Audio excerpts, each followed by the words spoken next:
Swayam Prabha. Digital India. Educated India.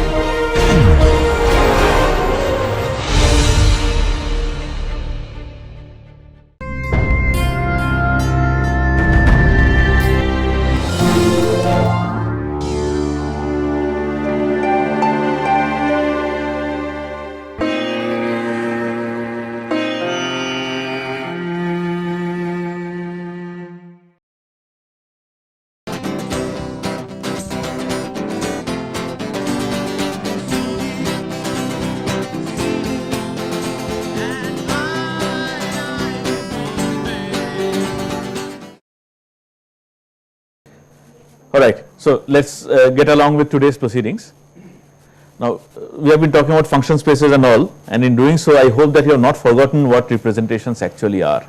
Today what we want to do is we want to remind ourselves what representations are and then go back to this abstract treatment that we have started.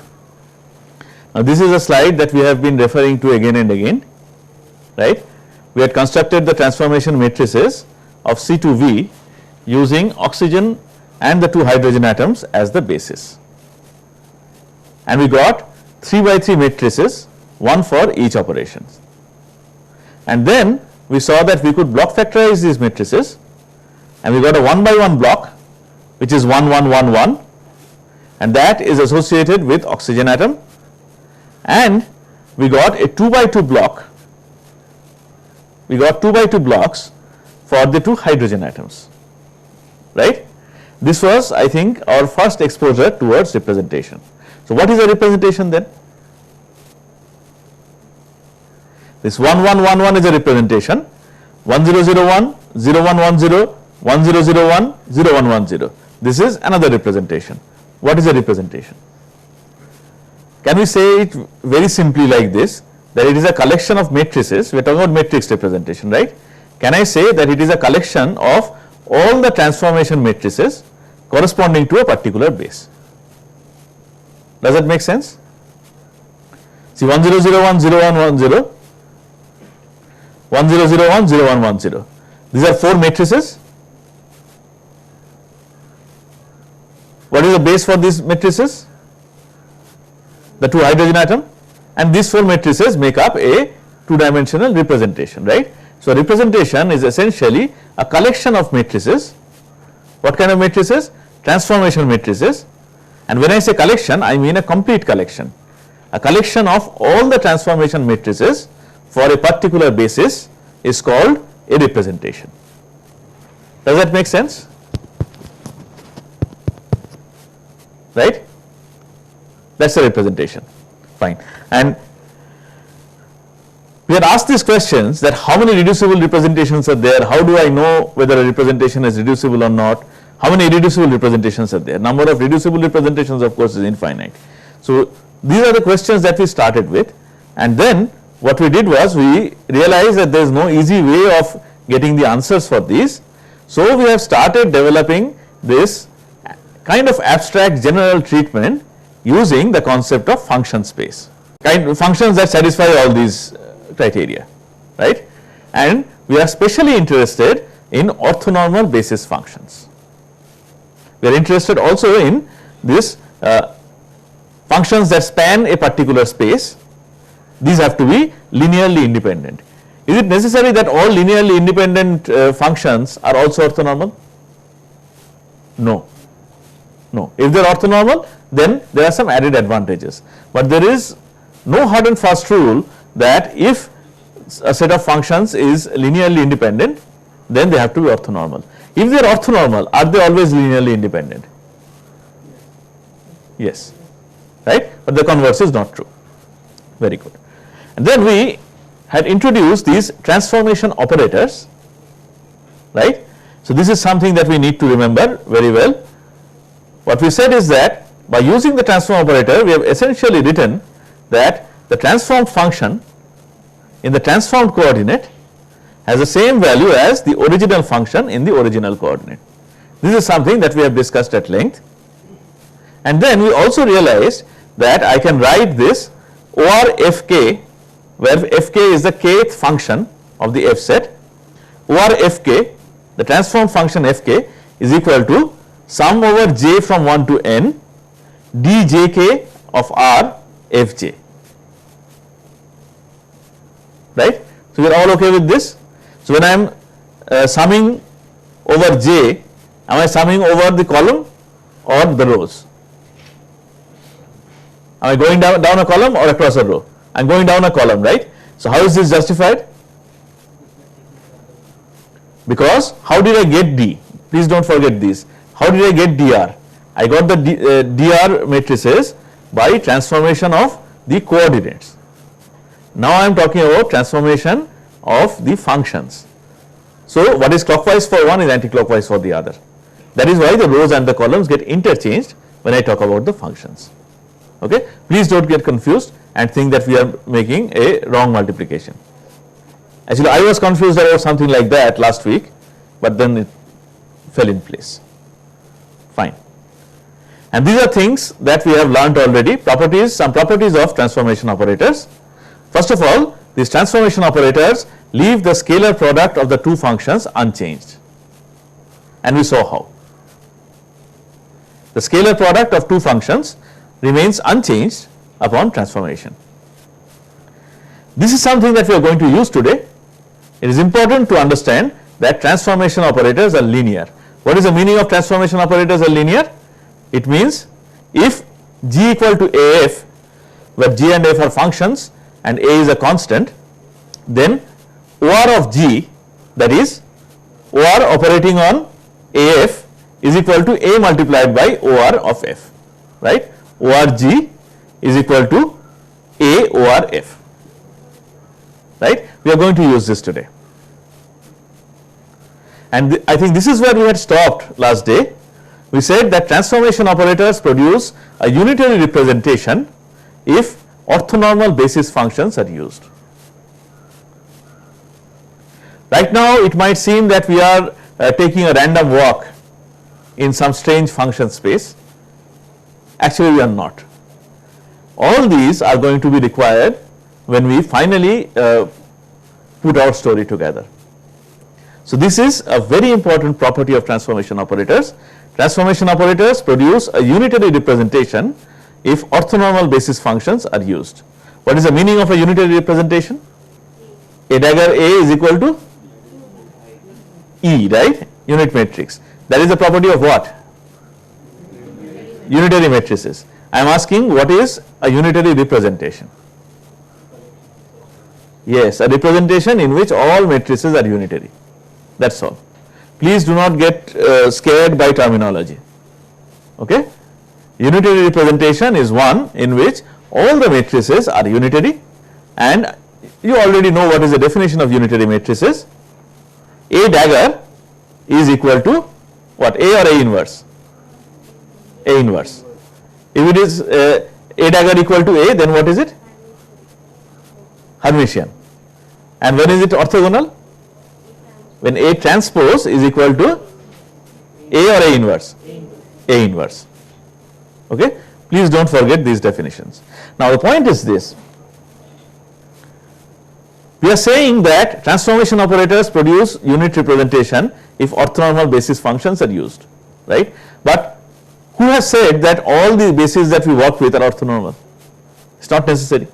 We can work with other bases, right? The question is it possible to switch from some given basis to an orthonormal basis? Why do you want to make that switch? Because if you can do that, then your representation will become a unitary representation. Why are you at all interested in unitary representation? Because life becomes simple when the inverse of a matrix is simply its adjoint. Life becomes simpler when the inverse of a matrix is simply its transpose, right? But maybe that is asking for too much, right? We cannot expect that all our matrix elements will be real all the time. So, it is better to talk about unitary representations. If they become orthogonal representations, well and good, we have to work a little less. Fine. Now, so how do I switch to an orthonormal basis? As we will see, we do this switch by using similarity transformation. There are other methods. If you read a book on matrix algebra, or if you read these appendices of Bishop's book, then you see there is something called Schmidt orthogonalization method. But that's too much math and no chemistry. So we are not going to talk about it. Similarity transformation is something that is very useful to us, and now we start seeing why. What a similarity transformation can do is that it can perform a switch of bases. You can start with one basis and you can go to another. In the next few minutes we are going to learn how. But please remember this, what a similarity transformation essentially does is that it switches from one basis to another, one set of functions to another. So let us see how. Now if you have to switch, then you need two sets of functions, right. So let us say we have two sets of functions, f1, f2, f3, so on and so forth up to fn, and g1, g2, g3 etc. up to gn, right. These are two sets of linearly independent basis functions for the same space. Make sense? Can we think of such sets? Can you think of two such sets? Okay, start like this, x, y, z, linearly independent. Now I can say that, of course, I mean assume that my right and left hands are the same, they are not, right. So let us say I have another coordinate system like this, right. Those three vectors are also linearly independent and they span the same space, right. This set as well as this set, both are going to span the same Cartesian real space, right. So I can say these are f1, f2, f3, these are g1, g2, g3, right. Because nobody has said that, we are saying that this is x, this is y, but who has said that we should not turn it around? It all depends on which reference you use. Okay. So these two kinds of x, y, z and x dash, y dash, z dash kind of basis functions can be used, right. But let me use something that is a little more tangible to us chemists. Let me use p orbitals. Can you think of two different sets of linearly independent basis functions for p orbitals? I think we have discussed this very briefly earlier.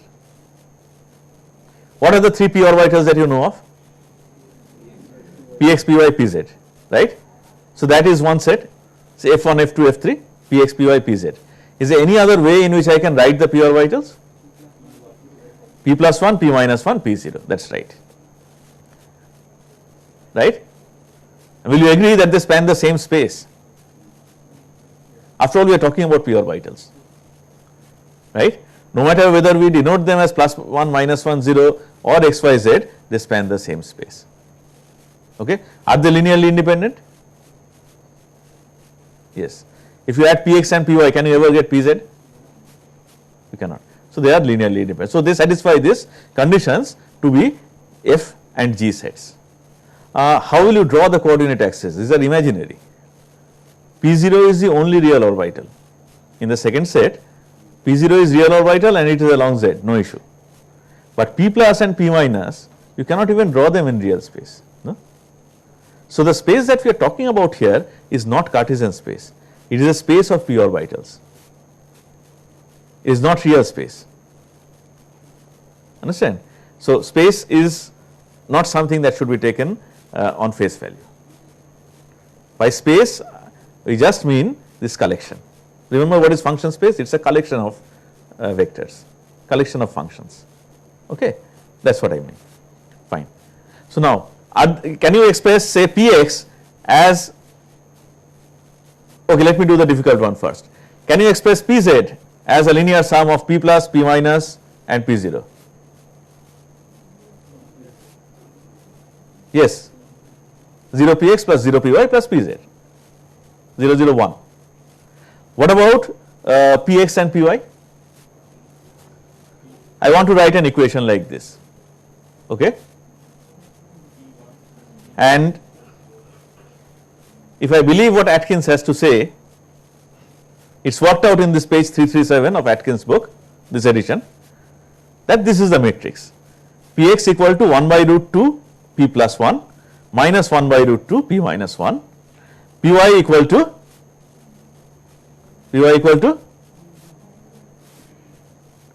I by root 2, then yes, that is it, right. So, this is worked out in Atkins, please go through it. The matrix that Bishop has written is different, I do not know why, but I believe Atkins because it is worked out very nicely. You can go through the working out. So, this is the matrix that we have. Let me call it curly A. I will have a non-curly A also afterwards, that is why I am forced to call it curly A. And this is where I got confused while reading Bishop's book, because Bishop conveniently jumped a step. So, I disturbed a lot of people asking what the hell is going on. Okay, let us say this is curly A. I can also write it the other way. I can write P plus P minus P0 as a linear sum of Px, Py, Pz. Then again I will get some matrix. So, I can write it like this: P plus 1, P minus 1, P0 equal to curly B multiplied by Px, Py, Pz. And without going through the formal derivation, will you believe me if I say that B is A inverse? Yes. This is quite easily done, right? B equal to A inverse, not very difficult to see that. Now comes the trick. I do not want to work with curly A and curly B. I want to work with normal A and normal B, and this is how I define them. Let A be A transpose and B be, okay, let me say it again. Let A be curly A transpose and B be curly B transpose, too many B's. Let us say A is the transpose of curly A and B is the transpose of curly B. Now that sounds better, alright. Why am I taking the transpose? Because if I take the transpose, later on life becomes a little simpler, there is no other reason, and this is the step that Bishop has jumped, and he has only written please note the subscripts and gone ahead. Please note what am I supposed to note? That is not very clear. This is what you are supposed to note. Yeah, but that is later. So, yeah, that is what you are saying, B equal to A inverse, okay. I hope nobody has a problem with that. Transpose of inverse is inverse of transpose, you can work it out quite easily. B equal to A inverse. Now if I want to write it in terms of the matrix element, what will I write? Basically I call this F, I call this F, I call this G, okay, and will you allow me to write it like this? Fk is equal to sum over L equal to 1 to n. What is A here? A is just the extension of the matrix that we are using. Here for the example we have taken p orbitals where n equal to 3. Now if you extend the same kind of discussion to n dimensional space, right, n dimensional basis, then I can write it like this: F is one kind of functions, G's are the other kind of function, but F has to be written as a linear sum of the G's, and since I am using the transpose here, Fk, the kth F function, is equal to sum over L equal to 1 to n ALK GL.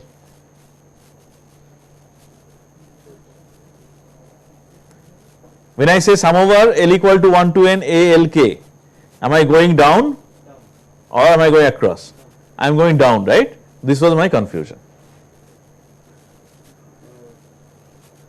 It is okay because actually I am going across curly A.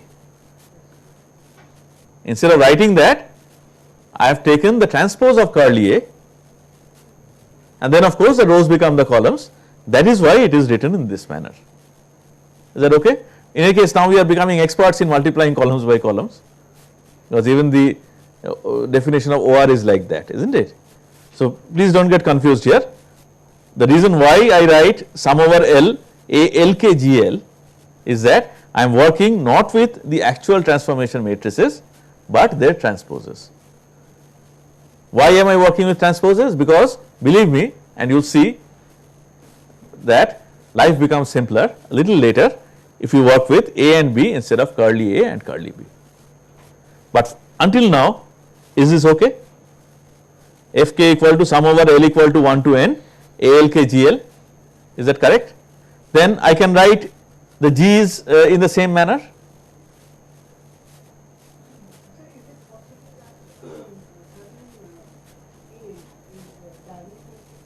I am sorry? If it is diagonal matrix, then what will I get? What will the results be?